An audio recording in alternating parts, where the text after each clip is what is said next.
Mi nombre es Margarita, tengo 66 años, y mi propia hija accidentalmente me envió un mensaje de voz que era para su marido. Lo que escuché sobre mí en ese audio me hizo irme a la mañana siguiente con un plan que ella jamás imaginaría. Ricardo, ya no aguanto más a mi madre en esta casa. Escuché la voz de mi hija Graciela con una frialdad que me congeló la sangre. Es un estorbo, se mete en todo, y además ya estamos gastando mucho dinero manteniéndola. He estado investigando asilos baratos. Encontré uno que cuesta solo $800 al mes. En ese momento sentí como si el piso se abriera bajo mis pies. Esta era la misma hija por la que trabajé día y noche limpiando casas ajenas, la misma a quien le pagué la universidad vendiendo hasta mis joyas, la misma que lloró en mis brazos cuando Ricardo la dejó plantada en el altar la primera vez y yo gasté mis últimos ahorros para convencerlo de que regresara. Pero el audio continuó, y lo que vino después fue aún peor. Además, ya revisé los papeles de la casa.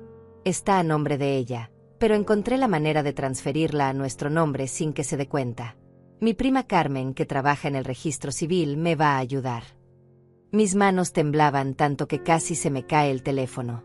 Mi propia hija estaba planeando robarme mi casa, la única cosa de valor que tenía en este mundo, la casa que construí ladrillo por ladrillo con el sudor de mis manos, trabajando 12 horas diarias durante 30 años. Pero lo que más me dolió fue escuchar cómo se reía al final del mensaje. En un mes, mamá estará internada y nosotros seremos dueños de todo. Por fin podremos vivir en paz, sin esa vieja amargada controlándonos. Si tú alguna vez has sentido la traición más profunda de alguien que amas, sabrás exactamente lo que sentí en ese momento. Pero lo que mi hija Graciela no sabía es que su madre no es tan ingenua como ella piensa, y que después de 66 años en este mundo, he aprendido que a veces la única manera de defenderte es con la misma astucia que usan contra ti. Esa noche no pude dormir ni un minuto. Al amanecer, me levanté con una determinación que no había sentido en años. Me puse mi vestido rojo más elegante, tomé todos mis documentos importantes, y salí de la casa con una sonrisa en los labios y un plan que cambiaría todo para siempre. Para entender por qué lo que escuché me dolió tanto, necesito contarte cómo llegué a ser la mujer que soy hoy, y cómo mi relación con Graciela se convirtió en lo más importante de mi vida. Yo crecí en una familia donde el amor se medía por los sacrificios que hacías por los demás. Mi madre, que en paz descanse, trabajaba como costurera desde las 5 de la mañana hasta las 10 de la noche para mantenernos a mí y a mis 3 hermanos. Nunca tuvimos mucho dinero, pero siempre tuvimos amor, respeto y valores sólidos. Margarita, me decía mi madre mientras me enseñaba a coser, en esta vida lo único que vale es la familia, y por la familia uno da todo, hasta la última gota de sangre. Cuando quedé embarazada de Graciela a los 18 años, su padre desapareció como por arte de magia. Una noche estaba ahí prometiendo que nos íbamos a casar, y a la mañana siguiente ya no existía. Sus padres me cerraron la puerta en la cara cuando fui a buscarlo, diciéndome que su hijo no iba a arruinar su futuro por una muchacha cualquiera. Ahí fue cuando mi madre me demostró de qué estaba hecha. Esa niña va a tener todo lo que nosotras no pudimos tener, me dijo mientras me abrazaba y secaba mis lágrimas. Y vamos a criarla entre las dos para que sea una mujer de bien. Mi madre vendió sus únicas 2 pulseras de oro, las únicas joyas que tenía, para comprarme todo lo necesario para el bebé. Cuando nació Graciela, fue como si hubiera nacido un ángel. Era la bebé más hermosa que había visto en mi vida, con sus ojitos grandes y su sonrisa que iluminaba toda la habitación. Mi madre y yo nos turnábamos para cuidarla mientras yo trabajaba. Empecé limpiando casas a los 19 años, ganando apenas $10 por día, pero cada centavo que ganaba era para ella. Recuerdo vívidamente el primer día que llevé a Graciela al jardín de niños. Llegamos caminando porque no teníamos dinero para el autobús, pero ella llevaba su uniforme perfectamente planchado y sus zapatos lustrados. Las otras madres llegaban en carros elegantes, vestidas con ropa cara, y yo me sentía pequeña con mi vestido remendado y mis manos callosas. Pero cuando Graciela me dio un beso en la mejilla y me dijo gracias, mamá, eres la mejor del mundo, supe que todo valía la pena. Los años pasaron y mi rutina era siempre la misma: despertarme a las 4 de la mañana, preparar el desayuno para Graciela, llevarla a la escuela, trabajar limpiando 3 casas diferentes hasta las 6 de la tarde, recogerla, ayudarla con las tareas y acostarla con un cuento. Los fines de semana trabajaba lavando ropa para ganar dinero extra. Todo para que ella tuviera una vida mejor que la mía. Mi madre murió cuando Graciela tenía 8 años, pero antes de irse me hizo una promesa que jamás olvidaré. Margarita, Esa niña es tu tesoro más grande. Dale educación, dale amor, y ella te va a cuidar cuando seas vieja. La sangre de nuestra familia es buena, ella no te va a fallar. Esas palabras me dieron fuerzas para seguir adelante, aun cuando los días eran tan difíciles que quería rendirme.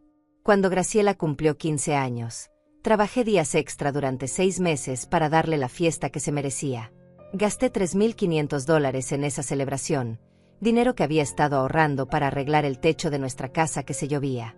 Pero ver su cara de felicidad esa noche, ver cómo brillaba con su vestido dorado mientras bailaba, no tenía precio. Mamá, no sé cómo me das tanto sin tener casi nada, me dijo esa noche mientras me abrazaba.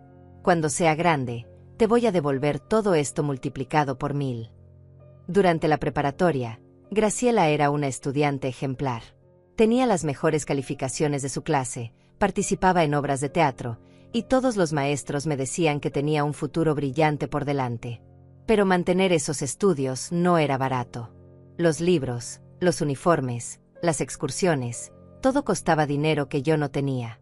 Empecé a trabajar limpiando una cuarta casa los domingos, el único día que tenía libre, para poder pagarle todo.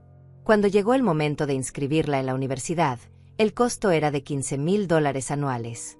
Yo ganaba apenas $400 al mes limpiando casas. Hice cuentas y era imposible. Pero una madre hace lo imposible por sus hijos. Pedí un préstamo usando mi casa como garantía, vendí el único anillo de compromiso que me había dado su padre antes de abandonarnos, y hasta vendí mi máquina de coser que había sido de mi madre.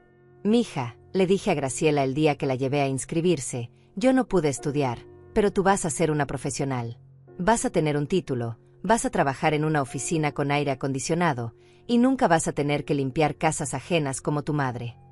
Ese día lloré de felicidad viendo cómo mi hija firmaba los papeles de inscripción en la carrera de Administración de Empresas. Durante los 4 años de universidad, seguí trabajando como loca para pagarle todos los gastos. Graciela necesitaba dinero para libros, para proyectos, para salir con sus compañeros, para ropa adecuada para las presentaciones. Yo le daba todo, aunque eso significara que yo comiera frijoles y tortillas durante una semana entera para ahorrar dinero. Cuando se graduó, fue el día más orgulloso de mi vida. Ver a mi hija subir al escenario con su toga y birrete, escuchar cuando dijeron su nombre y la ovación del público, fue como si todos mis sacrificios hubieran valido la pena. Después de la ceremonia me abrazó llorando y me dijo, «Mamá, esto es tuyo tanto como mío. Sin ti, jamás habría llegado hasta aquí. Te prometo que ahora que soy profesional, tú nunca más vas a sufrir». Un año después, Graciela conoció a Ricardo en su trabajo. Al principio me alegré mucho porque la veía feliz, enamorada. Ricardo parecía un buen muchacho, tenía trabajo estable como supervisor en una fábrica, y trataba bien a mi hija. Cuando me pidió oficialmente su mano, yo lloré de emoción pensando que por fin Graciela iba a tener la familia estable que yo nunca pude darle. Pero organizar la boda fue otro sacrificio económico enorme. Graciela quería una celebración elegante, como las que salen en las revistas, me decía. El salón costaba $8,000, el vestido $1,200, la música $800, las flores $600. En total, gasté $15,000 en esa boda, dinero que obtuve pidiendo otro préstamo y vendiendo las últimas joyas que me quedaban. Los primeros años de matrimonio fueron hermosos. Graciela y Ricardo venían a visitarme todos los domingos, cenábamos juntos, y ella siempre me ayudaba con los gastos de la casa. «Mamá, ahora que trabajo, quiero cuidarte como tú me cuidaste a mí», me decía mientras me daba dinero para la despensa. Por fin sentía que mis sacrificios habían dado fruto, que tenía una hija agradecida que me amaba de verdad. Pero todo cambió hace 3 años, cuando Ricardo perdió su trabajo y tuvieron problemas económicos. Empezaron a pedirme dinero prestado constantemente, y yo, como siempre, no podía decirles que no. Primero fueron $1,000 para los gastos del mes, después $2,500 para el enganche de un carro nuevo, luego $3,000 para pagar deudas de tarjetas de crédito.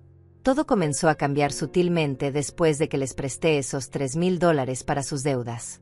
Al principio fueron pequeños detalles que yo justificaba en mi mente, pensando que eran producto del estrés por los problemas económicos que estaban pasando. Pero ahora, después de escuchar ese mensaje, entiendo que no era estrés, era el inicio de un plan calculado para alejarme de sus vidas. La primera señal fue cuando dejaron de venir los domingos. Mamá, estamos muy ocupados con el trabajo nuevo de Ricardo, me decía Graciela por teléfono. Ya sabes cómo es. Necesitamos demostrar que somos responsables. Yo lo entendía, o al menos eso creía. Después de todo, era natural que una pareja joven quisiera enfocarse en salir adelante. Pero después empezaron las excusas para no contestar mis llamadas. Yo llamaba en las mañanas y Graciela me decía, mamá, estoy en una junta importante, te llamo después. Llamaba en las tardes, ay, mamá, estoy en el súper haciendo las compras de la semana. Por las noches, mamá, ya es muy tarde, estamos cenando, mañana hablamos. Ese mañana nunca llegaba, y cuando finalmente hablábamos, la conversación duraba apenas 5 minutos. Después vinieron los comentarios hirientes disfrazados de preocupación. Mamá, Ricardo dice que te está notando muy olvidadiza últimamente, me dijo un día durante una de nuestras escasas llamadas telefónicas. ¿Estás segura de que puedes vivir sola en esa casa tan grande? A tu edad, cualquier cosa puede pasar. Yo me reí nerviosamente, pensando que exageraban, pero la semilla de la duda ya estaba plantada. Una tarde decidí visitarlo sin avisar, llevándoles el postre de piña que tanto le gustaba a Ricardo. Cuando toqué la puerta, escuché risas y voces adentro, pero tardaron casi 5 minutos en abrirme. ¡Ay, mamá, qué sorpresa!, me dijo Graciela con una sonrisa forzada que no llegaba a sus ojos. Justo estábamos organizando unos papeles del trabajo. Adentro estaba su prima Carmen, la que trabajaba en el registro civil, con un montón de documentos esparcidos en la mesa de la cocina. Cuando me vieron entrar, Carmen recogió rápidamente todos los papeles y los metió en una carpeta. Hola, tía Margarita, me saludó con esa sonrisa falsa que siempre había tenido. Solo le estaba ayudando a Graciela con unos trámites del seguro médico de Ricardo. Pero yo alcancé a ver mi nombre en uno de esos documentos antes de que Carmen lo escondiera. ¿Para qué necesitan papeles con mi nombre?, pregunté con curiosidad genuina. Graciela y Carmen intercambiaron una mirada que no supe interpretar en ese momento, pero que ahora entiendo perfectamente. Es solo para actualizar los datos de los beneficiarios del seguro, mamá, me dijo Graciela. Ya sabes, por si nos pasa algo, tú eres nuestra única familia. Esa explicación me tranquilizó en su momento, pero después empecé a notar que cada vez que mencionaba ese tema, Graciela cambiaba rápidamente la conversación. Mamá, mejor háblame de cómo está el jardín, me decía. Oh mamá, ¿ya viste la telenovela nueva que está dando en el Canal 5? Fue entonces cuando empezaron los olvidos deliberados. Me invitaban a almorzar, y cuando llegaba al restaurante, no estaban ahí. Ay, mamá, se nos olvidó avisarte que tuvimos que cancelar, me decían después. Ricardo tenía una emergencia en el trabajo. Esto pasó 3 veces en 2 meses. La cuarta vez que me pasó, me quedé sentada sola en ese restaurante durante 1 hora, sintiéndome como una tonta, mientras las otras familias a mi alrededor disfrutaban de sus comidas juntos. También empezaron a excluirme de eventos familiares importantes. Me enteré por casualidad, hablando con la vecina doña Rosa, que habían hecho una carne asada para celebrar el cumpleaños de Ricardo. Qué raro que no fueras, Margarita, me dijo doña Rosa. Los vi comprando carne para como 20 personas en el súper. Cuando le pregunté a Graciela por qué no me habían invitado, me dijo: ay, mamá, fue algo muy informal, no queríamos molestarte. Pero la gota que derramó el vaso fue cuando decidieron mudarse a mi casa temporalmente. Mamá, nos van a pintar el departamento y necesitamos quedarnos contigo como 1 mes, me dijo Graciela. Además, así podemos pasar más tiempo juntas. ¿No te parece perfecto? Yo estaba feliz de tenerlo cerca otra vez. Pensé que por fin íbamos a recuperar esa cercanía que habíamos perdido. Sin embargo, desde el primer día que llegaron, las cosas se volvieron diferentes en mi propia casa. Ricardo comenzó a quejarse de todo, que mi televisión era muy vieja, que el internet era muy lento, que la regadera no tenía suficiente presión. Tía, esta casa necesita muchas reparaciones, me decía. A su edad, mantener una propiedad tan grande debe ser muy difícil. Graciela empezó a reorganizar mis cosas sin preguntarme. Mamá, estos platos están muy viejos, los voy a cambiar por unos nuevos, me decía. Y esta ropa que tienes en el closet está muy pasada de moda, mejor la donamos. Poco a poco, Mi casa dejó de sentirse como mi casa. Era como si fuera una invitada en mi propio hogar. Después empezaron las conversaciones en voz baja que se detenían cuando yo entraba a la habitación. Los veía hablando en la cocina, y cuando aparecía, inmediatamente cambiaban el tema a algo trivial como el clima o las noticias. ¿De qué estaban hablando?, les preguntaba. De nada importante, mamá, me respondía Graciela. Solo de los gastos de la casa. Una noche escuché a Ricardo hablando por teléfono en el patio. Sí, ya estamos viviendo aquí. No, ella no sospecha nada.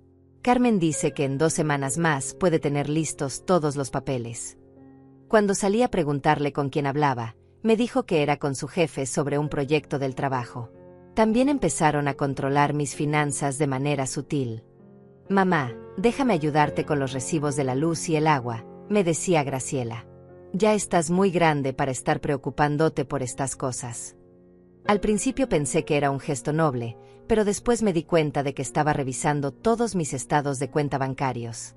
Mamá, ¿para qué necesitas tanto dinero en efectivo?, me preguntaba cuando veía que había retirado $200 para mis gastos personales. Lo más doloroso era ver cómo hablaban de mí cuando pensaban que no los escuchaba. Una tarde estaba podando las plantas del jardín cuando escuché a Ricardo decirle a alguien por teléfono: mi suegra está cada vez más difícil de manejar. Se está volviendo muy terca con la edad. Graciela se reía en el fondo y agregaba: es verdad, últimamente se le olvidan las cosas y se pone muy necia cuando le queremos ayudar. Pero lo que realmente me hizo abrir los ojos fue cuando empezaron a hacer comentarios sobre mi salud mental delante de otras personas. Vino a visitarnos la comadre Leticia, una amiga de toda la vida, y Graciela le dijo: ay, comadre, mi mamá últimamente está muy confundida. Ayer quería salir a caminar a las 10 de la noche porque según ella era de mañana. Eso era una mentira completa. Yo nunca había hecho tal cosa. Pero vi como Leticia me miraba con lástima y preocupación. Ay, Margarita, qué bueno que tienes a Graciela para cuidarte, me dijo. En ese momento sentí una rabia profunda, pero también una tristeza inmensa al darme cuenta de que mi propia hija estaba creando una narrativa falsa sobre mi estado mental. Empezaron a llegar visitantes extraños a mi casa.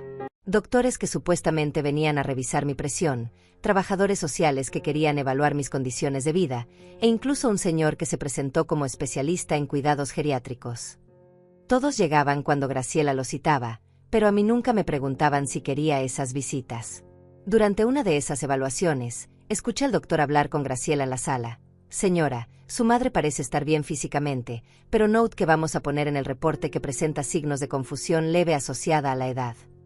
Yo estaba escuchando desde la cocina, completamente lúcida y consciente, mientras este hombre escribía mentiras sobre mi estado mental. La tensión en la casa se volvió insoportable.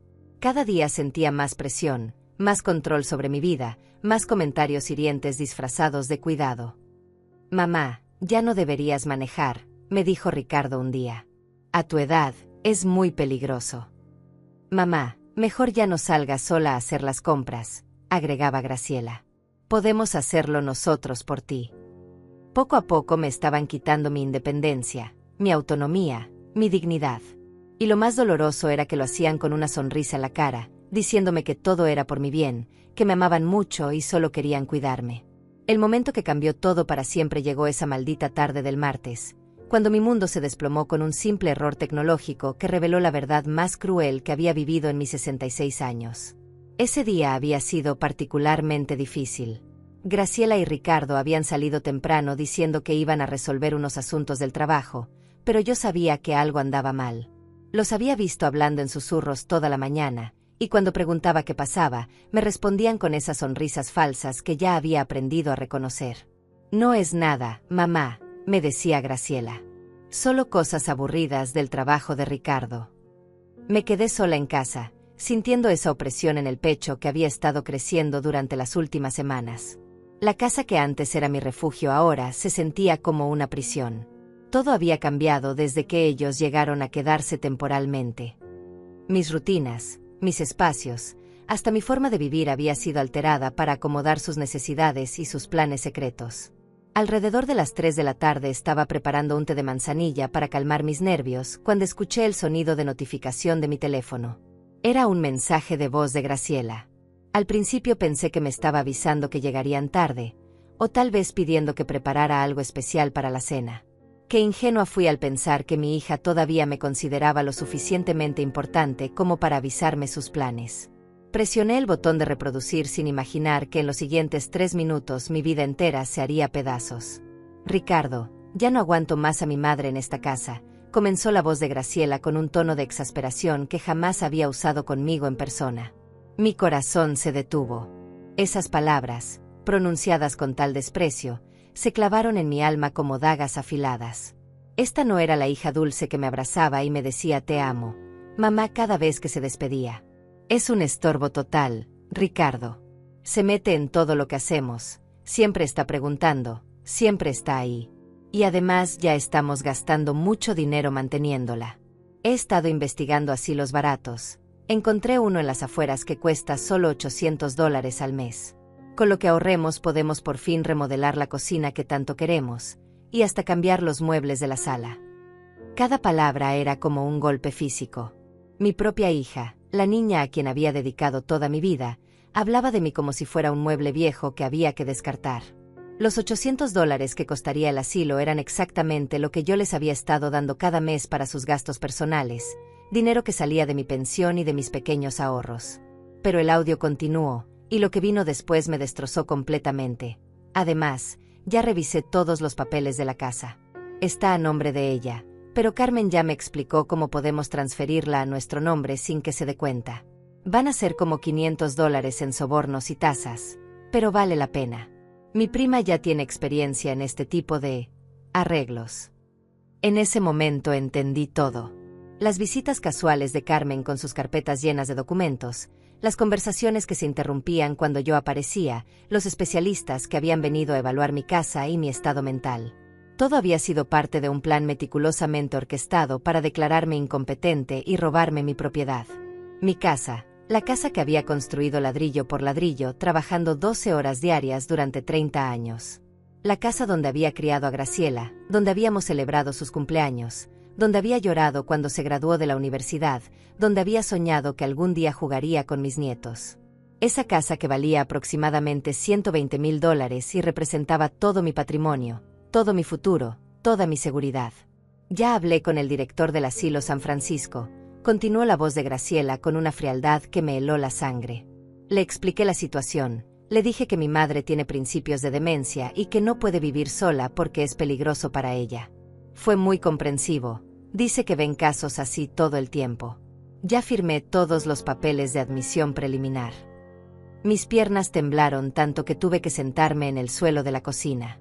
Mi propia hija había mentido a un desconocido sobre mi estado mental, había firmado papeles para internarme sin mi consentimiento, y lo estaba haciendo con la misma facilidad con la que se planifica unas vacaciones. El plan es perfecto, amor, siguió diciéndole a Ricardo. El próximo martes le vamos a decir que tiene una cita médica de rutina. La llevamos al asilo, la registramos, y ya. Para cuando se dé cuenta de lo que pasó, ya va a estar adentro y nosotros vamos a tener la tutela legal. Carmen dice que con los reportes médicos que conseguimos, donde dicen que tiene confusión mental, va a ser muy fácil demostrar que no puede tomar decisiones por sí misma. Esos reportes médicos falsos que habían fabricado con la ayuda de doctores corruptos, esas evaluaciones que yo había permitido pensando que eran para cuidar mi salud. Todo había sido una farsa para construir un expediente que justificara quitarme mi libertad y mis derechos. Ricardo se escuchaba al fondo, riéndose y agregando comentarios que no alcanzaba a entender claramente, pero su tono de aprobación era evidente. El hombre al que había recibido en mi familia, al que había ayudado económicamente, al que había tratado como a un hijo, estaba participando activamente en el plan para destruir mi vida. Lo mejor de todo, continuó Graciela con una risa que me partió el alma, es que ella nunca va a sospechar nada. Piensa que somos los hijos perfectos que la adoran. Todavía me dice, gracias por cuidarme, mija, cuando le traigo el desayuno a la cama. Si supiera que ese desayuno se le estoy dando para que esté tranquila mientras preparo su funeral en vida. En ese momento, algo se rompió irreparablemente dentro de mí. No era solo la traición, no era solo el dolor de descubrir que mi hija me odiaba. Era la humillación de darme cuenta de que mientras yo la bendecía cada noche en mis oraciones, agradeciendo a Dios por haberme dado una hija tan buena, ella estaba calculando cuántos días faltaban para deshacerse de mí.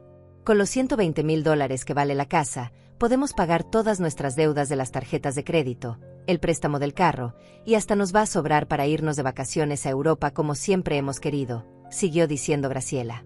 Y lo mejor es que ya no vamos a tener que fingir que la queremos. Ya no más domingos fingiendo que nos gusta su comida horrible, ya no más escuchar sus historias repetidas de cuando era joven. Cada palabra era una puñalada más profunda. Mi comida, que preparaba con tanto amor cada domingo esperando que vinieran a visitarme. Mis historias, que contaba porque quería compartir con ellos los recuerdos hermosos de mi juventud y enseñarles sobre nuestra familia. Todo lo que yo pensaba que era amor y conexión, para ellos era una molestia que tenían que soportar. En un mes, mamá estará internada y nosotros seremos dueños de todo, terminó diciendo Graciela. Por fin podremos vivir en paz, sin esa vieja amargada controlándonos. Además, el seguro de vida que tiene está a nuestro nombre, así que si le pasa algo en el asilo, que Dios me perdone por decir esto, pero no estaría nada mal. Esas últimas palabras me congelaron la sangre. No solo querían robarme mi casa y mi libertad, sino que habían calculado fríamente que mi muerte también les sería conveniente. Habían convertido a su propia madre en una inversión, esperando obtener ganancias tanto de mi vida como de mi muerte. El mensaje terminó con risas y comentarios sobre qué restaurante elegir para cenar esa noche, como si acabaran de planificar unas vacaciones en lugar de la destrucción total de la vida de la mujer que los había amado más que a nada en el mundo. Me quedé sentada en el piso de mi cocina durante no sé cuánto tiempo, con el teléfono todavía en la mano, reproduciendo el mensaje una y otra vez, esperando haber escuchado mal, esperando que fuera una pesadilla de la que iba a despertar. Pero cada vez que la escuchaba, la realidad se volvía más cruda, más dolorosa, más definitiva. Esa noche no pude comer, no pude dormir, no pude hacer nada más que caminar por mi casa viendo cada objeto, cada fotografía, cada recuerdo que había construido pensando que algún día se lo heredaría con amor a mi hija. Ahora sabía que todo eso iba a ser robado, vendido, o tirado a la basura sin ningún respeto por los recuerdos que representaba. Pero mientras caminaba por mi casa en esa madrugada oscura, algo comenzó a cambiar dentro de mí. La tristeza y el dolor empezaron a transformarse en algo que no había sentido en mucho tiempo, determinación pura y fría. Mi hija pensaba que era una vieja ingenua y fácil de manipular, pero había subestimado completamente a la mujer que la había criado. Al amanecer, me levanté con una claridad mental que no había tenido en meses. Me puse mi vestido rojo más elegante, el que guardaba para ocasiones especiales, tomé mi bolsa con todos mis documentos importantes, y salí de la casa antes de que Graciela y Ricardo despertaran. Tenía un plan, y ellos no tenían ni la menor idea de lo que se les venía encima. Esa mañana desperté a las 5 en punto, como si mi cuerpo supiera que era el día más importante de mi vida. Durante toda la noche había estado planeando cada movimiento, cada palabra, cada detalle de lo que iba a hacer. Ya no era la Margarita ingenua que había permitido que su propia hija la manipulara durante meses. Hoy iba a demostrarle a Graciela que había subestimado completamente a la mujer que la había criado. Me vestí con mi traje sastre color vino, el mismo que había usado para su graduación universitaria. Me maquillé cuidadosamente, me peiné el cabello hacia atrás con elegancia, y me puse los aretes de perlas que mi madre me había heredado. Quería verme como la mujer fuerte y digna que era, no como la víctima vulnerable que ellos creían que era. Antes de salir, escribí una nota que dejé en la mesa de la cocina. Salí temprano a resolver unos asuntos personales. Regreso en la tarde. Mamá. No les di más detalles porque no se los merecían. Durante meses habían tomado decisiones sobre mi vida sin consultarme. Ahora era mi turno de actuar sin darles explicaciones. Mi primera parada fue el banco. Llegué exactamente cuando abrían, a las 8 de la mañana. Buenos días, señora Margarita. Me saludó Norma, la gerente que me conocía desde hacía 15 años. ¿En qué podemos ayudarla hoy? Norma, necesito revisar todos los movimientos de mi cuenta de los últimos 6 meses, y quiero cambiar todos mis beneficiarios, le dije con una firmeza que la sorprendió. También necesito que me expliquen si alguien ha intentado acceder a información sobre mis cuentas sin mi autorización. Norma frunció el ceño mientras revisaba mi expediente en la computadora. Señora Margarita, aquí tengo registradas varias consultas sobre su cuenta realizadas por su hija Graciela. Ella presentó una carta firmada por usted autorizándola a revisar sus estados de cuenta para ayudarla con sus finanzas. Mi sangre hirvió. Norma, yo jamás firmé esa carta. ¿Puede mostrarme ese documento? Cuando vi la supuesta autorización, inmediatamente reconocí que la firma había sido falsificada. Era parecida a la mía, pero yo nunca había escrito mi nombre con esa inclinación. Esto es una falsificación, le dije mostrándole mi identificación para que comparara las firmas. Mi hija ha estado accediendo a mi información bancaria de manera fraudulenta. Necesito que cancelen inmediatamente cualquier autorización que tenga y que pongan una alerta de seguridad en mi cuenta. Norma palideció al darse cuenta de la gravedad de la situación. Señora Margarita, esto es muy serio. Vamos a cancelar todos los accesos no autorizados inmediatamente, y le recomiendo que presente una denuncia por fraude. Eso es exactamente lo que voy a hacer, le respondí. Pero primero necesito proteger mis activos. Quiero transferir todos mis fondos a una cuenta nueva que solo yo pueda manejar, y quiero cambiar el beneficiario de mi seguro de vida. Durante la siguiente hora, Norma me ayudó a asegurar todas mis finanzas. Transferí mis $35,000 de ahorros a una cuenta completamente nueva, cambié todas las contraseñas, y nombré como beneficiario de mi seguro de vida a una fundación benéfica para ancianos abandonados. Graciela ya no iba a ver ni un centavo de mi dinero. Mi segunda parada fue la oficina del registro civil, donde trabajaba Carmen, la prima cómplice de Graciela. Llegué sin avisar, con una grabadora pequeña escondida en mi bolsa. Buenos días, Carmen, le dije con una sonrisa dulce. Vengo a revisar el estatus de mi propiedad. Mi hija me dijo que habías estado ayudándola con unos trámites. Carmen se puso nerviosa inmediatamente. Ay, tía Margarita, ¿qué hace aquí? Graciela no me dijo que usted vendría. Sus manos temblaron mientras trataba de cerrar rápidamente algunos documentos que tenía en su escritorio. No se preocupe, Carmen, le dije manteniendo mi tono casual. Solo quiero entender mejor estos trámites del seguro que mi hija está haciendo. ¿Podría explicarme exactamente qué documentos necesitan con mi nombre? Carmen empezó a sudar. Bueno, tía, es que son solo actualizaciones rutinarias del registro. Su voz se quebró cuando se dio cuenta de que yo sabía más de lo que aparentaba. Carmen, le dije inclinándome hacia adelante, yo sé exactamente lo que tú y mi hija han estado planeando. Sé de los documentos falsos, sé del plan para quitarme mi casa, y sé que tú has estado ayudándola a falsificar papeles usando tu posición aquí. Le mostré mi teléfono con el audio que había grabado el día anterior. Tengo pruebas de todo. Carmen se desplomó en su silla. Tía Margarita, yo no quería hacerlo, pero Graciela me dijo que usted ya no podía cuidarse sola, que era por su bien. Era por dinero, Carmen, no finjas que era por mi bien, le dije firmemente. Ahora tienes dos opciones, o me ayudas a revertir todo lo que han hecho, o voy directamente con tu jefe y le enseño las pruebas de que has estado falsificando documentos oficiales. Carmen comenzó a llorar. Por favor, tía, no puedo perder mi trabajo. Tengo 3 hijos que mantener. Me explicó entre lágrimas todo el proceso, cómo habían falsificado mi firma en varios documentos, cómo habían creado reportes médicos falsos, y cómo planeaban usar todo eso para declararme incompetente y transferir mi propiedad. Está bien, Carmen, le dije después de que me confesó todo. Vas a ayudarme a arreglar esto, y después vas a buscar otro trabajo. Pero si me ayudas ahora, no voy a presentar cargos criminales contra ti. Durante las siguientes 2 horas, Carmen me ayudó a anular todos los documentos fraudulentos que habían creado. También me dio copias de todo como evidencia, incluyendo los reportes médicos falsos y los documentos de transferencia de propiedad que habían preparado. Mi tercera parada fue con el licenciado Francisco Morales, el abogado más respetado de la ciudad. Licenciado, le dije mostrándole todas las pruebas que había recopilado, necesito su ayuda para detener un fraude y proteger mis derechos. El licenciado Morales revisó todos los documentos con atención profesional. Señora Margarita, esto es un caso muy serio de fraude familiar. Tenemos evidencia más que suficiente para presentar cargos criminales. Pero dígame, ¿qué es exactamente lo que usted quiere lograr? Quiero justicia, licenciado, le respondí. Pero sobre todo, quiero que mi hija aprenda que las acciones tienen consecuencias. Durante 66 años he sido demasiado buena, demasiado generosa, demasiado comprensiva.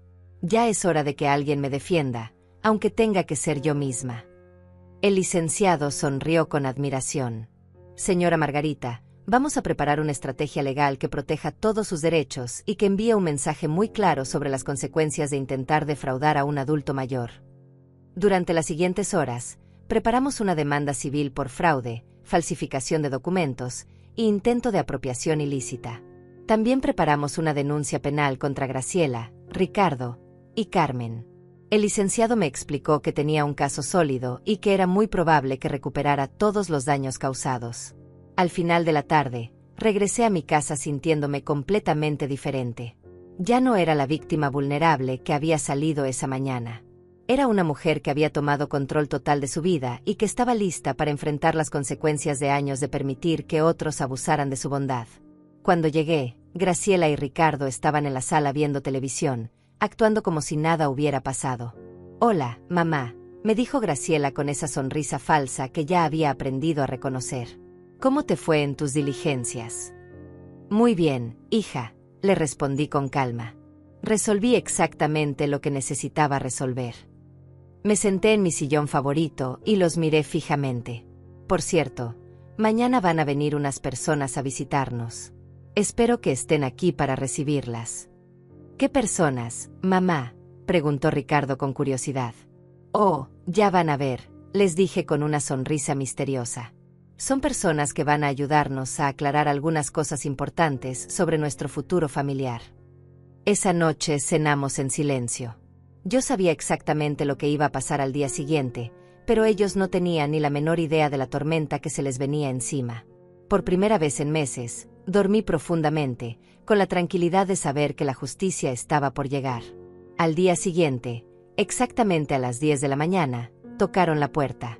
«Yo abro», dije levantándome rápidamente antes de que Graciela o Ricardo pudieran moverse. En la puerta estaban el licenciado Francisco Morales, 2 oficiales de policía y un notario público. «Buenos días, señora Margarita», dijo el licenciado. «Venimos a ejecutar las órdenes que discutimos ayer». Graciela y Ricardo se levantaron del sofá con cara de confusión total. «Mamá, ¿qué está pasando?», preguntó Graciela. «¿Quiénes son estas personas?». «Siéntense», les dije con una autoridad que no habían escuchado nunca en mi voz. «Es hora de que sepan la verdad». El licenciado Morales se aclaró la garganta y comenzó a hablar. «Señora Graciela y señor Ricardo, estoy aquí en representación de la señora Margarita para informarles que hemos descubierto evidencia irrefutable de fraude, falsificación de documentos y conspiración para cometer apropiación ilícita en su contra». Las caras de Graciela y Ricardo se volvieron completamente blancas. «¿De qué está hablando?», tartamudeó Graciela. «Nosotros jamás haríamos algo así». «Graciela», le dije sacando mi teléfono, ¿quieres que les reproduzca a todos el mensaje de voz que me enviaste por error ayer? En ese momento, vi como toda la sangre se le iba de la cara a mi hija. Sus ojos se llenaron de pánico puro al darse cuenta de que su plan perfecto había sido descubierto por su propia negligencia. La hora de la verdad había llegado, y ya no había marcha atrás. El silencio en mi sala era ensordecedor. Graciela y Ricardo se habían quedado petrificados, mirándome como si hubieran visto un fantasma. Durante todos estos meses habían creído que tenían el control total de la situación, que yo era una anciana indefensa que podían manipular a su antojo. Ahora se daban cuenta de que habían subestimado completamente a la mujer que los había criado. «Licenciado Morales», le dije manteniendo mi voz firme y serena, «proceda con la presentación de las pruebas». El abogado abrió su maletín y sacó una carpeta gruesa llena de documentos. «Señora Graciela y señor Ricardo, tenemos en nuestro poder evidencia contundente de los delitos que han cometido contra la señora Margarita». Colocó los primeros documentos sobre la mesa de centro. «Comencemos con las falsificaciones». Le mostró a Graciela el documento que había firmado en el banco autorizándose a sí misma para acceder a mis cuentas. «Esta es su firma auténtica», dijo señalando mi identificación, «y esta es la firma falsificada que usted presentó en el banco». Las diferencias eran obvias cuando se veían lado a lado. Yo no sé de qué habla», tartamudeó Graciela, pero su voz temblaba tanto que era evidente que mentía. Mamá me pidió que la ayudara con sus cuentas porque se estaba olvidando de pagar las facturas. Graciela, le dije con una calma que hasta a mí me sorprendió, deja de mentir. Ya no tienes escape. Saqué mi teléfono y presioné el botón de reproducir. La voz de mi propia hija llenó la habitación. Ricardo, ya no aguanto más a mi madre en esta casa. Es un estorbo total, se mete en todo lo que hacemos. Vi cómo la cara de Graciela se descomponía completamente mientras escuchaba sus propias palabras. Ricardo trataba de mantener la compostura, pero sus manos temblaban visiblemente. Ninguno de los dos se había dado cuenta de que el mensaje había llegado a mi teléfono por error. He estado investigando asilos baratos. Encontré uno que cuesta solo $800 al mes. «Apaga eso», gritó Graciela saltando hacia mi teléfono, pero uno de los oficiales la detuvo inmediatamente. «Eso es privado. No tienes derecho a escuchar mis conversaciones». «Tranquila, hija», le dije con una sonrisa fría. «Esto apenas está comenzando. Siéntate y escucha todo lo que planificaste para tu madre». El audio continuó reproduciéndose. Carmen ya me explicó cómo podemos transferir la casa a nuestro nombre sin que se dé cuenta. Van a ser como $500 en sobornos y tasas, pero vale la pena. Ricardo se puso de pie bruscamente. «Esto es una trampa», dijo señalando al licenciado. «Usted la está manipulando para que nos acuse de cosas que no hicimos». El licenciado Morales sonrió profesionalmente. «Señor Ricardo, aún no hemos llegado a la parte más interesante». Sacó otro documento de la carpeta. Esta es la confesión completa y firmada de Carmen Rodríguez, prima de la señora Graciela, quien trabaja en el registro civil. Mis ojos se encontraron con los de Graciela, y vi cómo se daba cuenta de que Carmen la había traicionado. En esta confesión, continuó el licenciado, Carmen detalla exactamente cómo ustedes la presionaron para falsificar documentos oficiales, cómo crearon reportes médicos fraudulentos, y cómo planeaban usar estos documentos para declararla incompetente mentalmente. «Carmen es una mentirosa», gritó Graciela desesperada. «Ella inventó todo eso para salvar su pellejo». «¿En serio, hija?», le pregunté sacando mi grabadora pequeña. Porque yo también tengo grabada la conversación completa que tuve con Carmen ayer en su oficina. Presioné el botón de reproducir y la voz de Carmen llenó la habitación, confesando todo entre lágrimas. «Graciela me dijo que usted ya no podía cuidarse sola. Ella me enseñó cómo falsificar su firma. Me prometió que me pagaría $2,000 cuando tuviera la casa». Ricardo se dejó caer en el sofá con las manos en la cabeza. «Esto es una pesadilla», murmuró. Todo se salió de control. «No, Ricardo», le dije con firmeza. «Esto es justicia». Lo que era una pesadilla era vivir en mi propia casa sintiéndome como una prisionera, escuchando cómo hablaban de mí como si fuera un estorbo, viendo cómo planeaban robarme todo lo que había trabajado en mi vida. El licenciado Morales continuó con la exposición de evidencias. «También tenemos los reportes médicos fraudulentos que ustedes encargaron». Mostró los documentos donde doctores corruptos habían escrito que yo tenía demencia senil y que era incapaz de tomar decisiones por mí misma. La señora Margarita se sometió voluntariamente a una evaluación psicológica completa ayer, realizada por el doctor Rafael Mendoza, especialista en geriatría del Hospital General. Sacó el reporte oficial. Los resultados muestran que la señora Margarita está en perfectas condiciones mentales, con una lucidez y capacidad de razonamiento superiores al promedio para su edad. Esto demuestra que todos los reportes anteriores fueron fabricados. Graciela comenzó a llorar, pero no eran lágrimas de arrepentimiento, sino de desesperación al ver que su plan se desmoronaba completamente. «Mamá, por favor», me suplicó. «Solo queríamos cuidarte. Pensamos que sería mejor para ti estar en un lugar donde te atendieran profesionalmente». «¿Cuidarme?», le pregunté con una risa amarga. «¿Robándome mi casa? ¿Mintiendo sobre mi salud mental? ¿Planeando internarme en contra de mi voluntad?». Me puse de pie y caminé hacia ella. «Hija, en ese mensaje también dijiste que esperabas que me muriera pronto para cobrar mi seguro de vida». «Yo nunca dije eso», gritó Graciela.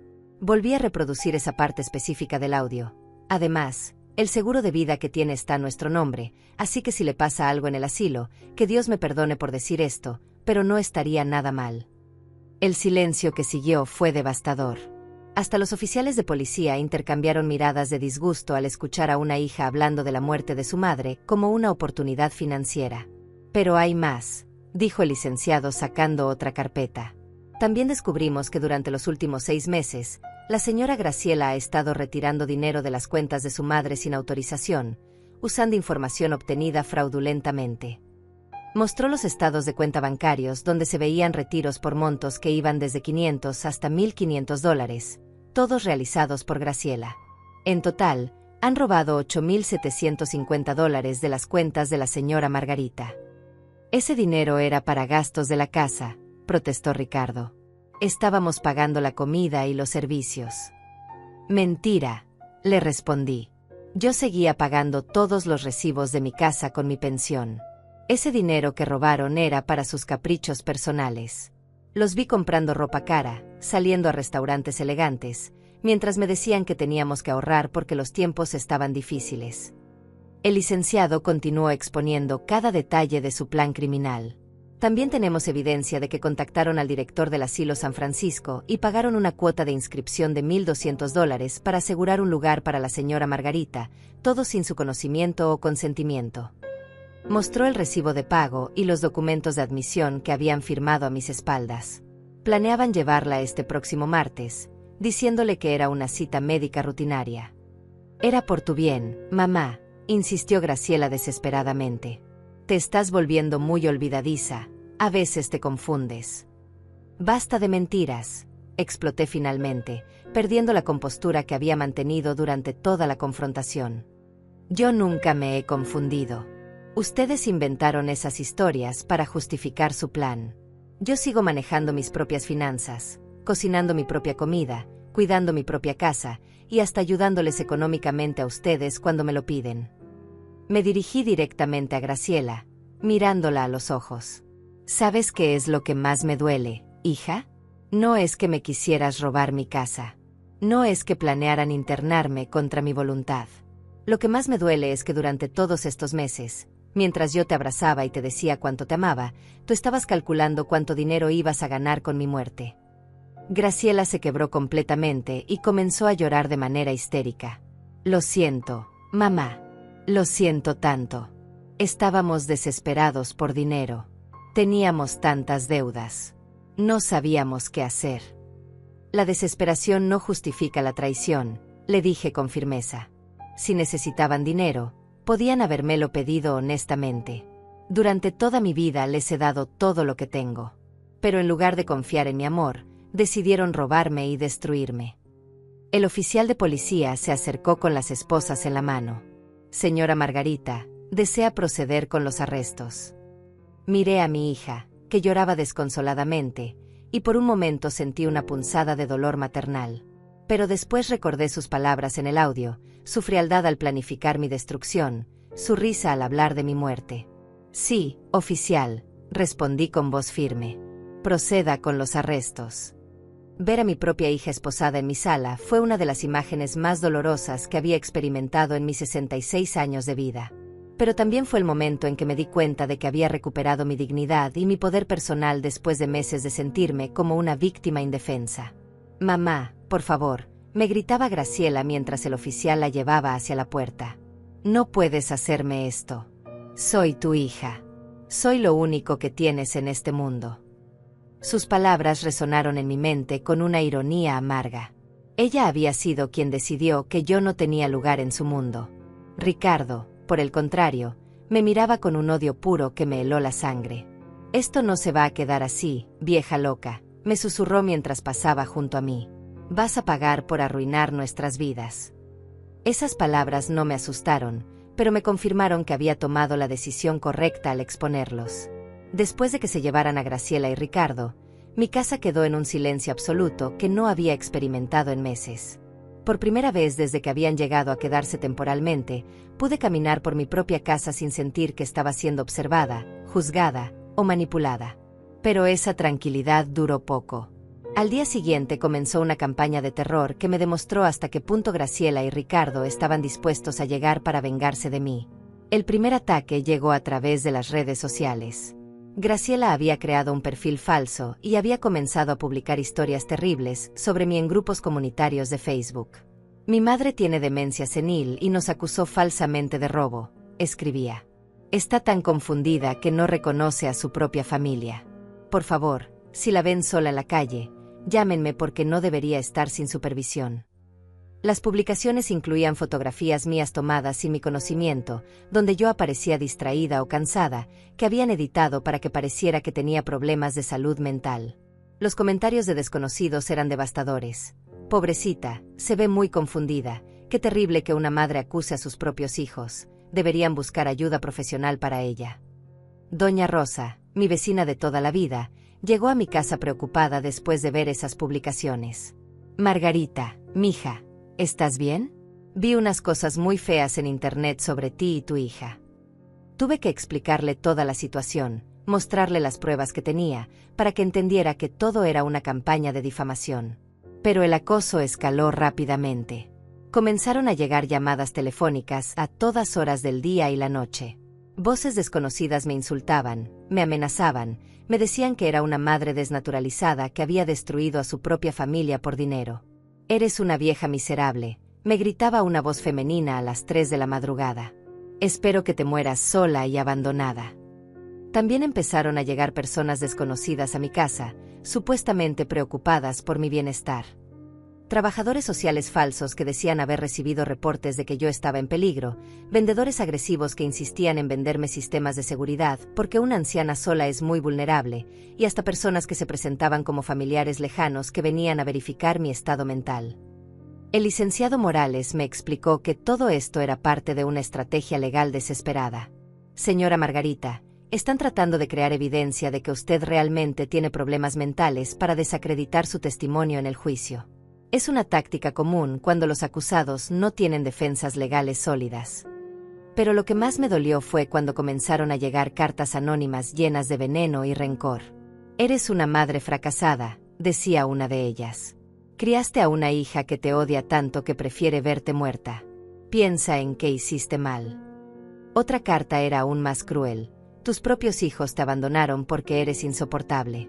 Nadie te va a extrañar cuando te mueras. Las cartas atacaban no solo mi relación con Graciela, sino todos los sacrificios que había hecho en mi vida. Trabajaste como sirvienta toda tu vida y ¿para qué? Para que tu hija te desprecie. Fuiste una tonta que se dejó usar.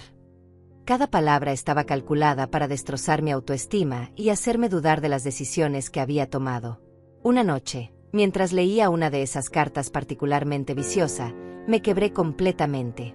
Me senté en el piso de mi cocina, el mismo lugar donde había escuchado el audio que cambió mi vida, y lloré como no había llorado desde la muerte de mi madre. ¿Qué hice mal?, me preguntaba una y otra vez. ¿Cómo pude criar a una hija que me odia tanto? Por primera vez desde que había comenzado esta batalla legal, consideré rendirme. Tal vez sería más fácil retirar todos los cargos, perdonar a Graciela, y tratar de reconstruir nuestra relación. Tal vez yo realmente había exagerado. Tal vez ellos sí me querían a su manera y yo había malinterpretado sus intenciones. Pero justo cuando estaba a punto de llamar al licenciado Morales para pedirle que retirara la demanda, recordé algo que cambió completamente mi perspectiva. Me levanté del piso y fui a mi habitación, donde guardaba en un cofre pequeño todos los recuerdos más preciados de mi vida. Busqué hasta encontrar lo que necesitaba, una carta que mi madre me había escrito poco antes de morir, cuando Graciela tenía 8 años. Mi querida Margarita, decía la carta con la letra temblorosa de mi madre enferma, si estás leyendo esto es porque ya no estoy contigo, pero quiero que sepas que estoy muy orgullosa de la mujer y la madre que eres. Criaste a Graciela con tanto amor y dedicación que estoy segura de que va a ser una mujer de bien que te va a honrar toda la vida. Continué leyendo con lágrimas en los ojos. Pero si algún día las cosas se ponen difíciles, si alguien trata de lastimarte o aprovecharse de tu buen corazón, recuerda que eres más fuerte de lo que crees. No permitas que nadie, ni siquiera tu propia hija, pisotee tu dignidad. El amor verdadero nunca busca destruir, nunca busca robar, nunca busca humillar. Las últimas líneas de la carta me dieron la fuerza que necesitaba. Margarita, tú mereces respeto, mereces amor genuino, mereces vivir tus últimos años en paz y dignidad. Si alguien no puede darte eso, entonces no merece tener tu presencia en su vida, sin importar cuánta sangre compartan contigo. Esa noche, por primera vez en semanas, pude dormir profundamente. Mi madre tenía razón. El amor verdadero no destruye, no roba, no planifica la muerte del ser amado como una oportunidad financiera. Lo que Graciela sentía por mí no era amor, era conveniencia económica disfrazada de cariño filial. Al día siguiente me levanté con una determinación renovada. Llamé al licenciado Morales y le dije: «Licenciado, quiero que proceda con todos los cargos. No voy a retirar nada. Quiero que este caso llegue hasta las últimas consecuencias». «Me alegra escuchar eso, señora Margarita», me respondió. «Porque tengo noticias importantes. Graciela y Ricardo están tratando de llegar a un acuerdo extrajudicial. Quieren evitar el juicio público a toda costa». «¿Qué tipo de acuerdo?», le pregunté. «Están dispuestos a devolver todo el dinero que robaron, a pagar daños y perjuicios, y a comprometerse a no contactarla nunca más si usted retira los cargos criminales». Pensé cuidadosamente en esa propuesta. Por un lado, recuperaría mi dinero y me libraría para siempre de sus manipulaciones. Por otro lado, ellos no enfrentarían las consecuencias legales completas de sus actos. «Licenciado», le dije finalmente, «acepto el acuerdo, pero con una condición adicional. Quiero que firmen una confesión completa de todo lo que hicieron, admitiendo públicamente que yo estoy mentalmente competente y que todas sus acusaciones sobre mi salud mental fueron falsas. Y quiero que esa confesión sea publicada en los mismos sitios donde me difamaron». «Eso es muy inteligente, señora Margarita», me dijo el licenciado. «Eso limpiará completamente su reputación y les impedirá seguir con la campaña de difamación». Una semana después, Graciela y Ricardo firmaron el acuerdo. Recuperé todos mis $8,750 más $15,000 adicionales en daños y perjuicios. Pero más importante que el dinero, recuperé mi paz mental y mi dignidad. La confesión pública fue devastadora para ellos, pero liberadora para mí. Nosotros, Graciela Herrera y Ricardo Morales, admitimos que acusamos falsamente a la señora Margarita de tener problemas mentales. Admitimos que planeamos robar su propiedad y que creamos documentos fraudulentos para declararla incompetente. La señora Margarita está en perfectas condiciones mentales y nosotros inventamos esas historias para justificar nuestras acciones criminales. Ese día, exactamente un mes después de haber escuchado el audio que cambió mi vida, me di cuenta de que había logrado algo que parecía imposible. Había derrotado a quienes trataron de destruirme, y lo había hecho con inteligencia, dignidad y apegándome siempre a la ley. Pero mi historia aún no había terminado. Tenía una nueva vida que construir, y tenía muy claro cómo quería vivirla. Con el acuerdo legal firmado y mi reputación completamente restaurada, llegó el momento de tomar las decisiones más importantes de mi nueva vida. Ya no era la Margarita ingenua que había permitido que abusaran de su bondad durante décadas. Era una mujer de 66 años que había aprendido que la verdadera fortaleza no viene de soportar el maltrato, sino de defenderse con inteligencia y dignidad. La primera acción que tomé fue cambiar completamente mi testamento. Cité al licenciado Morales en mi casa y le dicté mis nuevas disposiciones finales. «Licenciado, quiero que todo mi patrimonio, incluyendo esta casa y todos mis ahorros, sea donado a la Fundación Esperanza Dorada, que ayuda a ancianos abandonados por sus familias». «¿Está completamente segura de esta decisión, señora Margarita?», me preguntó el licenciado. «Es un patrimonio considerable, aproximadamente $180,000 entre la casa, sus ahorros y las compensaciones que recibió». «Completamente segura», le respondí con firmeza. «Quiero que ese dinero ayude a personas que realmente lo necesitan, no a hijos malagradecidos que ven a sus padres como una inversión financiera».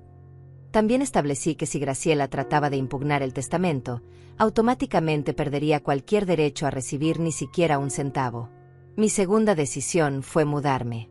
Ya no quería vivir en la casa donde había sido traicionada, donde había escuchado a mi propia hija planificar mi destrucción. «Licenciado, quiero vender esta propiedad y comprar algo más pequeño, más acorde a mis necesidades actuales». En 3 semanas encontré el lugar perfecto. Un apartamento hermoso en un complejo residencial para adultos mayores activos, con jardines, área de recreación y una comunidad de personas de mi edad que valoraban la independencia y la dignidad.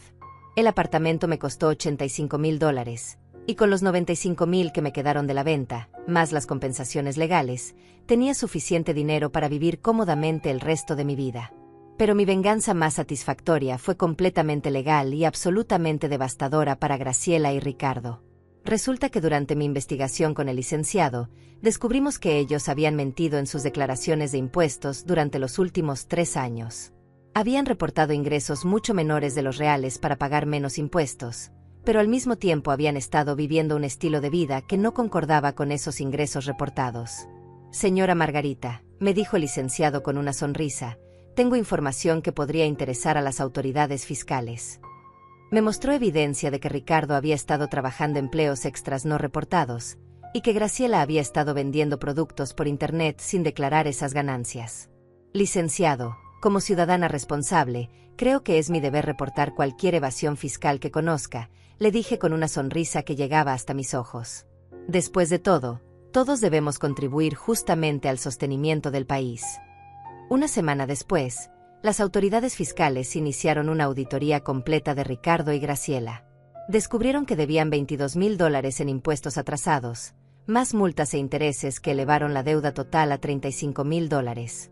Pero como no tenían ese dinero disponible, tuvieron que vender su carro, empeñar sus joyas y pedir préstamos a altos intereses para evitar ir a la cárcel por evasión fiscal.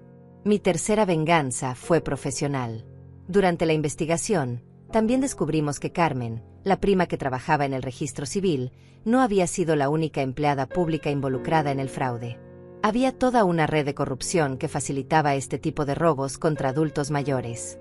Con la ayuda del licenciado Morales, entregamos toda la información a las autoridades correspondientes. La investigación resultó en el despido de 6 empleados públicos, incluyendo a Carmen, y en el descubrimiento de al menos 12 casos similares al mío donde habían robado propiedades a ancianos mediante documentos falsos. Cuando el escándalo se hizo público en los periódicos locales, Graciela y Ricardo se convirtieron en el ejemplo perfecto de hijos desnaturalizados que abusaban de sus padres mayores. Sus nombres y fotografías aparecieron en primera plana con titulares como la traición familiar que conmovió a la ciudad. Hijos planificaban robar casa de su madre de 66 años. Pero mi venganza más inteligente fue social. Resulta que Graciela trabajaba en una empresa prestigiosa donde la reputación personal era fundamental para el crecimiento profesional. Cuando su jefe se enteró del escándalo a través de los periódicos, la llamó a su oficina para una conversación muy incómoda. No podemos tener empleados involucrados en escándalos de fraude familiar, le dijeron. Nuestra empresa tiene una reputación que proteger. Aunque no la despidieron inmediatamente, la relegaron a una posición menos importante y le dejaron muy claro que no tendría oportunidades de ascenso en el futuro cercano. Ricardo también enfrentó consecuencias en su trabajo. Su supervisor, al enterarse de que había participado en un plan para defraudar a su suegra, le dijo, «Si eres capaz de robarle a tu propia familia, ¿cómo sabemos que no nos vas a robar a nosotros?» Perdió todas las oportunidades de obtener el ascenso que tanto esperaba. Pero lo que más me satisfizo fue ver cómo sus propios amigos y familiares los rechazaron. La hermana de Ricardo se negó a hablarle después de enterarse de lo que habían planeado hacerme. «¿Cómo pudiste participar en algo tan cruel contra una anciana que solo te había tratado con amor?», le gritó durante una confrontación familiar que fue presenciada por varios vecinos. Los amigos de Graciela también la abandonaron gradualmente. Las madres de familia de su círculo social no querían asociarse con alguien que había traicionado tan cruelmente a su propia madre. Si es capaz de hacerle eso a la mujer que la parió, ¿qué no será capaz de hacernos a nosotras?, comentaban entre ellas. Incluso en el supermercado y en la farmacia, donde los conocían desde hacía años, la gente los señalaba y susurraba a sus espaldas. Se habían convertido en un ejemplo público de lo que no se debe hacer con los padres mayores. Durante todo este proceso, yo nunca actué con odio o sed de venganza. Cada acción que tomé fue legal, ética y justificada. No mentí sobre ellos, no inventé falsas acusaciones, no los amenacé ni los lastimé físicamente. Simplemente permití que las consecuencias naturales de sus propias acciones siguieran su curso. 6 meses después del día que escuché ese audio fatídico, me encontré con Graciela en el centro comercial. Ella se veía demacrada, cansada y mucho mayor de sus 35 años. Cuando me vio, se acercó con lágrimas en los ojos. «Mamá», me dijo con voz quebrada, «por favor, perdóname. Entiendo que estés enojada, pero ya pagamos el precio. Perdimos todo, nuestro crédito está arruinado, Ricardo perdió su ascenso, yo tuve que aceptar un trabajo con menor salario.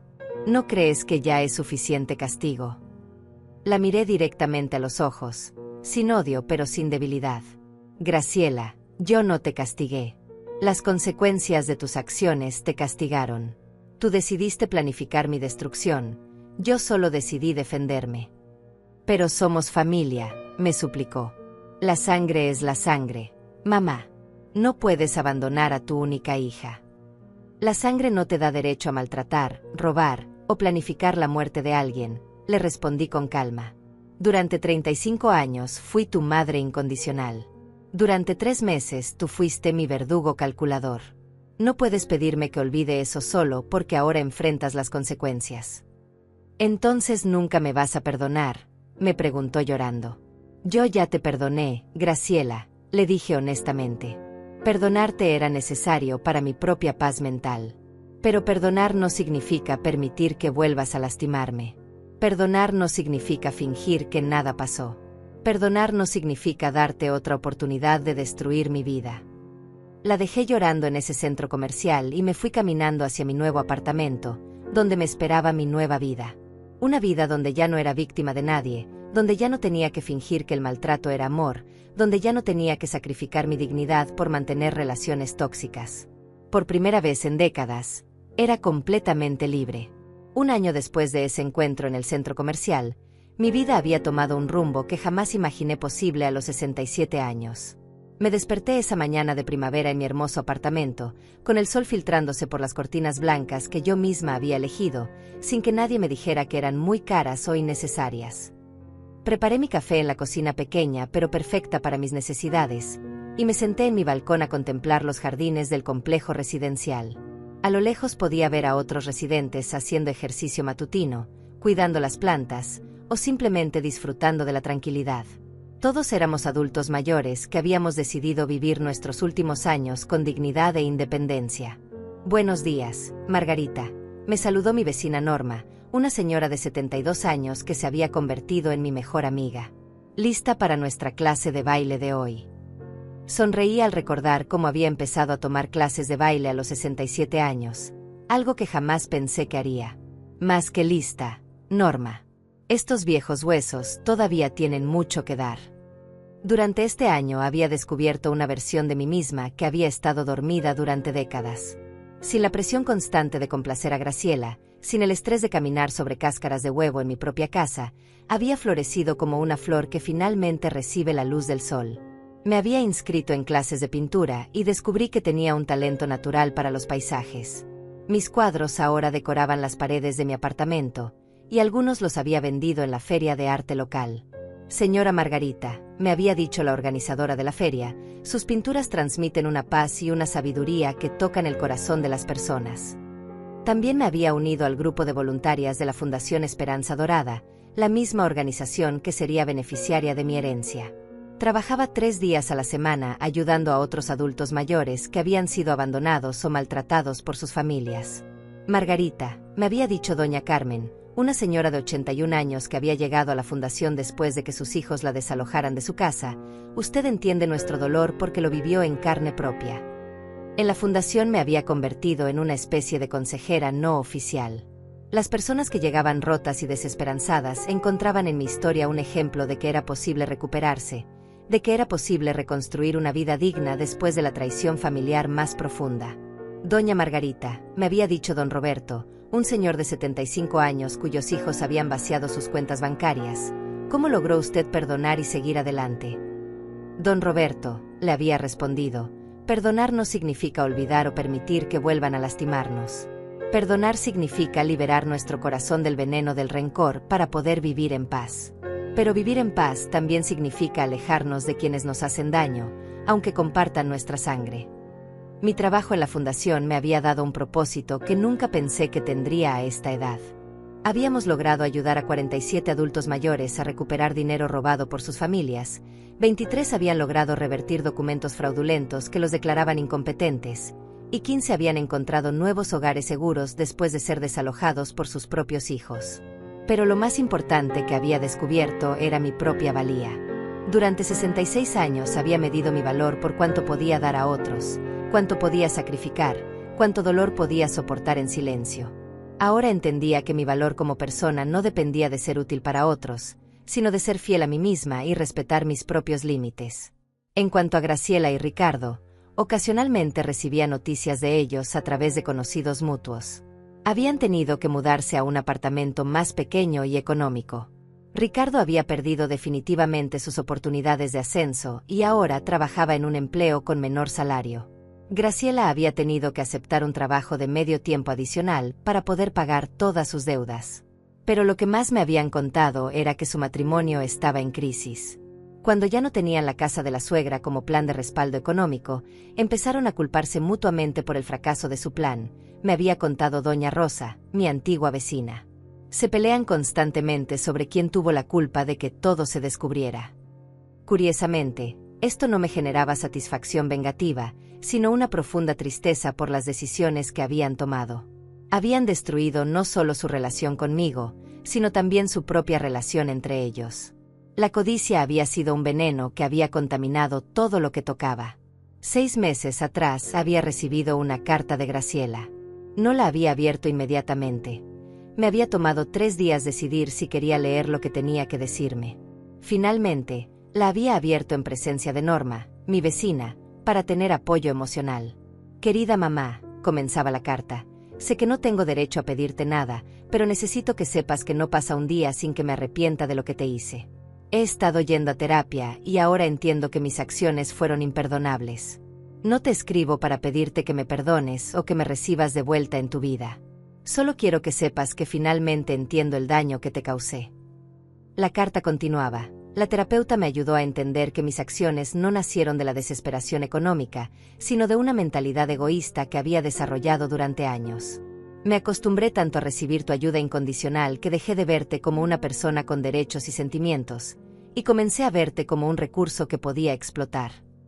Ahora entiendo que tú merecías respeto, cariño genuino, y cuidado en tus años dorados. En lugar de eso, te di manipulación, mentiras y traición. He perdido a la mejor madre del mundo por mi propia codicia y estupidez. La carta terminaba con una frase que me había hecho llorar. No espero tu perdón, mamá, porque sé que no lo merezco. Solo espero que seas feliz y que encuentres la paz que siempre mereciste. Con amor y arrepentimiento eterno, Graciela. Esa carta me había tomado semanas procesarla emocionalmente. Por un lado, me alegraba saber que Graciela finalmente entendía la magnitud de lo que había hecho. Por otro lado, ya era demasiado tarde para reconstruir nuestra relación. Algunas heridas, aunque puedan sanar, dejan cicatrices demasiado profundas para permitir que las cosas vuelvan a ser como antes. Le había respondido con una carta breve pero honesta. Graciela, acepto tu disculpa y me alegra saber que estás buscando ayuda profesional. Te perdono porque guardar rencor solo me haría daño a mí. Pero perdonar no significa olvidar, y no significa que pueda confiar en ti nuevamente. Te deseo lo mejor en tu vida, pero mi vida ahora está en paz sin ti. Con cariño pero sin regreso, tu madre. En las noches tranquilas de mi nuevo hogar, a menudo reflexionaba sobre las lecciones que esta experiencia me había enseñado. La más importante era que el amor verdadero nunca busca destruir o apropiarse de la persona amada. El amor verdadero respeta, protege, y busca el bienestar del otro sin esperar nada a cambio. También había aprendido que establecer límites no es crueldad, sino supervivencia emocional. Durante décadas había confundido el sacrificio extremo con el amor maternal, cuando en realidad había estado enseñando a Graciela que podía maltratarme sin consecuencias. A veces, le había dicho a las mujeres del grupo de apoyo de la fundación, la mayor herencia que podemos dejar a nuestros hijos no es dinero o propiedades, sino el ejemplo de que todas las personas, incluyendo sus madres, merecen respeto y dignidad. Esa mañana de primavera, mientras terminaba mi café en el balcón, recibí una llamada del licenciado Morales. Señora Margarita, tengo noticias que pueden interesarle. Acaban de contactarme porque hay otros 3 casos similares al suyo que han salido a la luz. Las familias afectadas quieren que usted les comparta su experiencia sobre cómo enfrentar este tipo de situaciones. Por supuesto, licenciado, le respondí sin dudar. Si mi historia puede ayudar a otras personas a defenderse, estoy completamente dispuesta a compartirla. Esa tarde, mientras pintaba un paisaje de montañas en mi caballete, reflexioné sobre el viaje increíble que había vivido en estos 18 meses. Había comenzado como una víctima silenciosa y me había convertido en una sobreviviente empoderada que ahora ayudaba a otros a encontrar su propia fuerza. Mi teléfono sonó interrumpiendo mis pensamientos. Era Norma invitándome a cenar en el restaurante nuevo del centro. Margarita, vámonos a celebrar la vida, me dijo con su entusiasmo contagioso. Mientras me arreglaba para salir, me miré en el espejo y vi a una mujer completamente diferente a la que había sido hace año y medio. Mis ojos brillaban con una confianza que no había tenido jamás, mi postura era erguida y orgullosa, y mi sonrisa era genuina y libre de cargas emocionales. Margarita, me dije a mí misma en el espejo, a los 67 años finalmente aprendiste que tu vida te pertenece solo a ti, y que mereces vivirla con dignidad, alegría y paz. Esa noche, cenando con mi nueva familia elegida en lugar de mi familia biológica tóxica, brindamos por los nuevos comienzos, por la sabiduría que viene con la edad, y por el coraje de defender lo que es correcto sin importar las consecuencias. Y mientras alzaba mi copa de vino, pensé en todas las mujeres que en ese momento estaban sufriendo el maltrato de sus propias familias, creyendo que no tenían opciones, que tenían que soportar el abuso por amor familiar. Si mi historia pudiera llegar a una sola de esas mujeres y darle el valor para defenderse, entonces todo lo que había pasado habría valido la pena. Porque a veces, la mayor herencia que podemos recibir no es dinero o propiedades, sino la valentía de ser fieles a nosotros mismos y el conocimiento de que nunca es demasiado tarde para escribir un nuevo capítulo en nuestras vidas. Nunca es demasiado tarde para elegir la dignidad sobre la comodidad, la verdad sobre la paz falsa, y el amor propio sobre el sacrificio destructivo. Y nunca, jamás, es demasiado tarde para ser libres.